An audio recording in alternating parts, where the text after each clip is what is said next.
உங்க ஜாதகத்துக்கு சுக்கிரன் யார்? உங்க லக்னத்துக்கு அவர் என்ன பண்ணுவார்? அதை தான் நம்ம மெயினா பார்த்துக்கணும் இல்லையா? அடுத்தது மிதுன லக்னம்.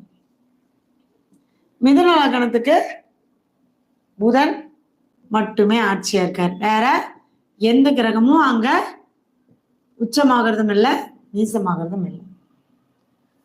இந்த புதன் மட்டும் பார்த்தீங்கன்னா இந்த மிதுன லக்னக்காரங்களுக்கு ஒரு பெரிய ஒரு பிளஸ் என்ன அப்படின்னா, அவங்களுடைய திறமை, அறிவு, புத்திசாலித்தனம் இது எல்லாமே அவங்க யூஸ் பண்ண மாட்டாங்க, அடுத்தவங்களுக்கு தான் யூஸ் பண்ணுவாங்க.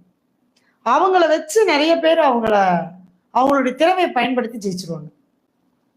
அதே மாதிரி இவங்களுடைய அந்த நுணுக்கம் நிறையா, எதையுமே கண்ணு பார்த்தா கை செய்யற மாதிரி அவங்களுடைய அந்த திறமை வந்து ரொம்ப சூப்பரா இருக்கும்.